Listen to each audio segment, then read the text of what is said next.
cheese, one of my favourites of all time. Got myself a nice cauliflower here, nice head of cauliflower, about 200 grams of cheese, a little bit of nutmeg and a grater to grate it with. I've got some milk. I don't know quite how much milk I'm going to use yet, but you'll see as we go. And I've got some flour. Now the flour, milk and cheese make up most of the sauce for this.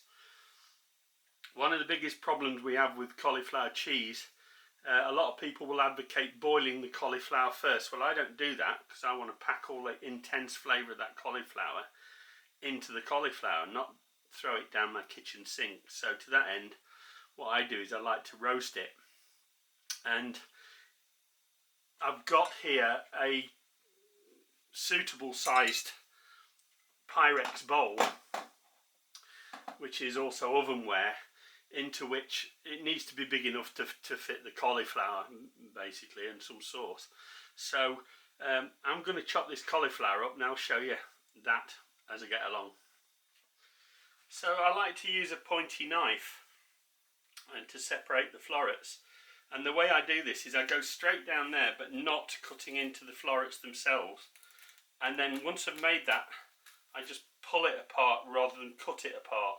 So what we're trying to do is keep the florets whole, and then we continue that all the way down until you've divided it into florets, and I do it this way. Now any large pieces of core you can cut away like that, but the soft cores are still quite good to eat, so I don't waste that. It's up to you. You can throw it away if you like, but I don't. I like to cut that up and put it in the bottom of my bowl as just extra cauliflower and flavour.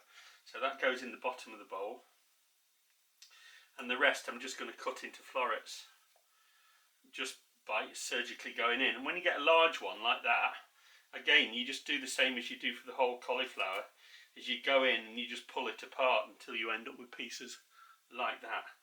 So what we're not doing is we're not cutting through the florets, we're trying to keep them looking really nice. And you'll see the natural places to cut it to turn it into decent sized florets, and it'll just pull apart nicely. So I'll get on and finish the rest of that and then show you the results. So here I am, just finishing off these last couple of pieces. Knife just goes in the deepest end of the stalk and just pull it apart so it falls and cuts along its natural lines like that. Real simple. Not rocket science, very straightforward. So what we got now is we've got our bowl. Let me just move this over to one side if I can,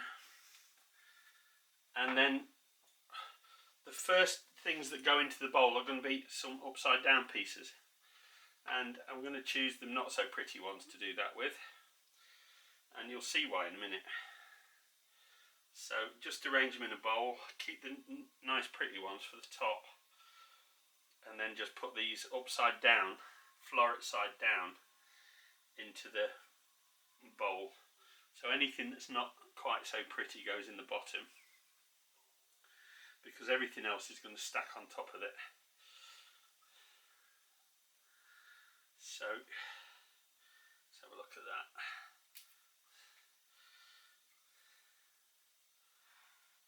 I think we're almost there. So as you see now, I've got all that in the bottom there with the stalks mostly pointing upwards. And then the next thing I want to do is just lay these in a rather attractive stalk side down fashion.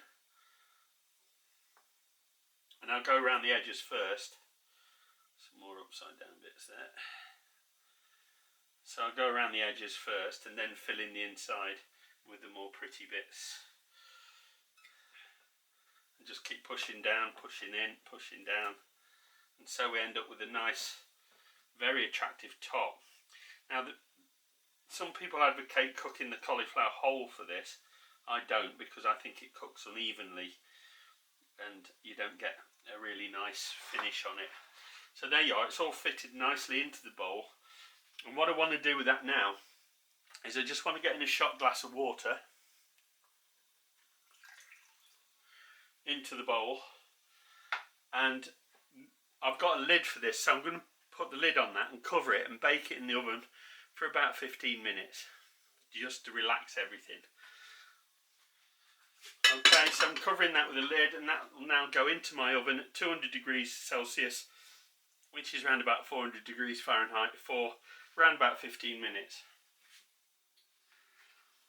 Okay, while that's baking away nicely in the oven, over a medium to high heat, not the highest heat you got.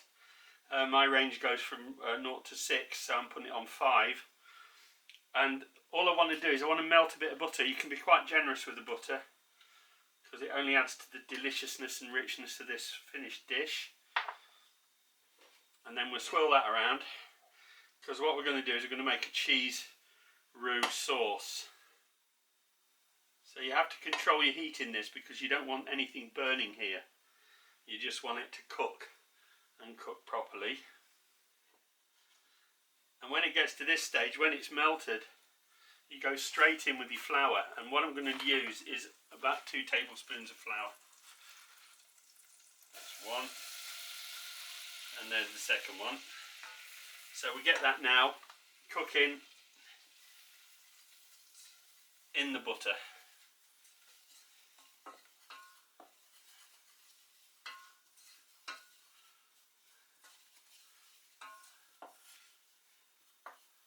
If it starts to look a little dry, you can add a little bit of oil.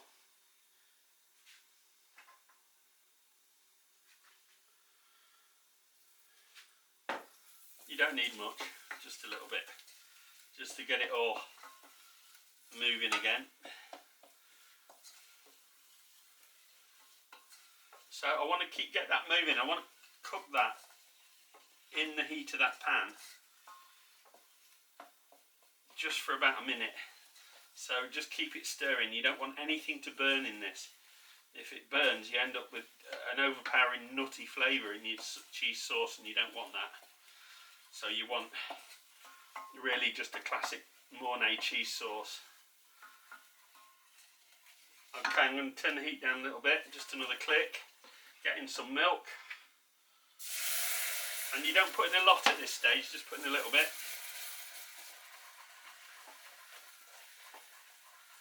And then as that starts to disappear, just add a little more milk.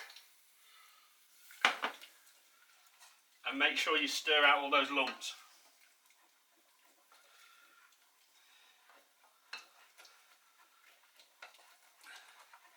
As it thickens, you go into a kind of whipping motion, like that. And that stretches out those lumps. So add a bit more milk, as you need to. And then you can gradually start adding a little bit more milk. Because once we've got this particular stage right, it all goes right. Don't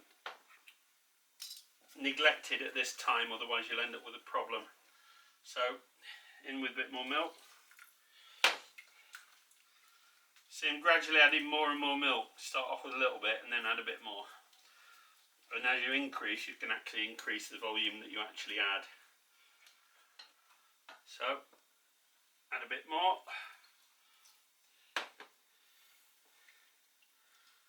And get that in, get it stirred in to incorporate.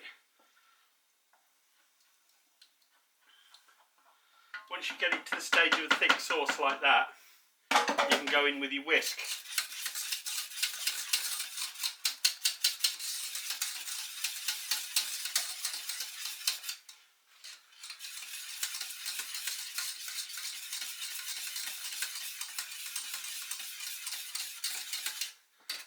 And see, you get it to that kind of consistency.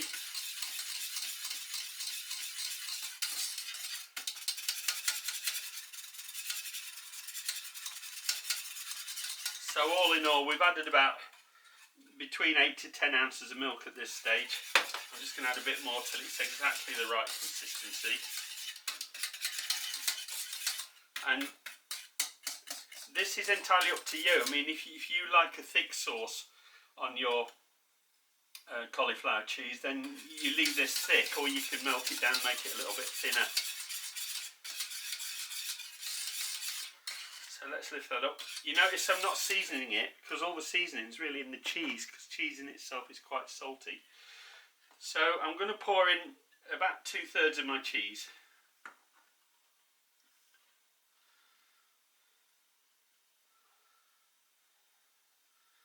And I'm just leaving about that much cheese for dressing on top of the cauliflower cheese. And now we stir that in to mix. At first it'll be lumpy, and as the cheese melts it'll go really nice and smooth. So notice I'm swishing and stirring, swishing and stirring.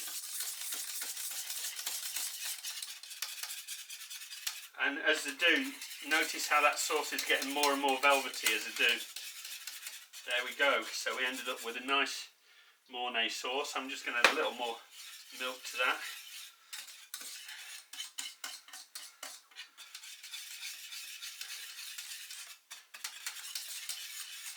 And I'll pull that off the heat for a second. Get in there with a spoon and give it the taste test.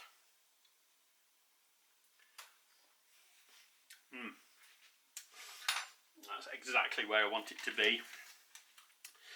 The only other thing I want to put in there now is a little scraping of nutmeg.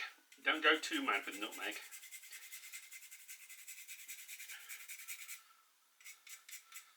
About 1/8 of a teaspoon of nutmeg. That's all you need. It'll flavour the whole sauce and make it absolutely delicious. I prefer to put the nutmeg in at this stage because I don't really want it sitting on top of the cauliflower cheese. So once you're happy with that sauce, and once it's got to that stage, give it another taste. So you taste your nutmeg, see how that is. You're looking for taste and texture at this point. That's really nice. What I'm going to do now is I'm going to turn that down to a lower simmer and then just cook that out for a little bit longer because it's still kind of grainy.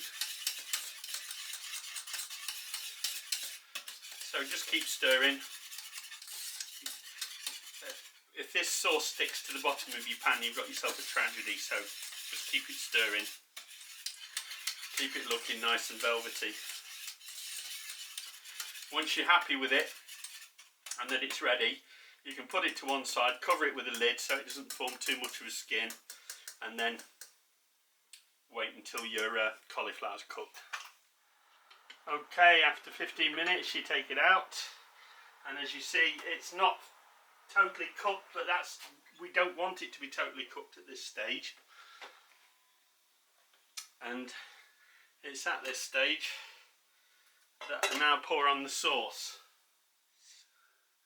So over it all goes the sauce. Make sure you get it a nice even coat. Pour it slowly all over it. And you want to be scraping all that goodness out now. Just make sure everything's nice and covered in that cheese sauce. Okay. Somebody gets to lick the bowl. Alright, once we got to that, we can now dress it with some cheese. And you can either do that as a pile in the middle or spread it around evenly. I like the contrast, so I like to leave a pile in the middle with just a scattering on the edges. And you can be generous. Never cheat on the cheese, boys and girls. Never cheat on the cheese. Okay, right, now that goes back into the oven, uncovered, for about a further 15 minutes at 200 degrees Celsius, 400 degrees Fahrenheit. And then keep an eye on it because you don't want that cheese burning. Alright, that was cooking away rather fiercely, so what I've done is I've just turned it down to 160 degrees and I'm going to give it another 10 minutes. Alright, let's get a look at this. Oh yes. Oh yes. Lovely. Lovely cauliflower cheese. And the best thing about this is it concentrates the flavour of the cauliflower. You've got this gorgeous cheese sauce and you can cook it as long as you like to get it as soft as you like. I kind of like it still quite nutty in texture, so I don't do the initial cook for that long, so just for 15 minutes. But if you wanted to do that for say 20 or 25 minutes just to make sure the cauliflower's cooked down, then do so. But this is how I like it, and this little baby's ready for serving up.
Hey friends, if you enjoyed this video, please give it a like.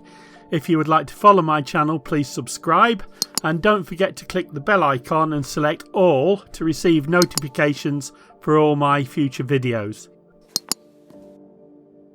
It would be great to hear from you in the comments, and I'll try to get back to as many of you as possible. You may wish to check out these titles or even help me out with a donation using the links in the description below the video. Thanks for watching.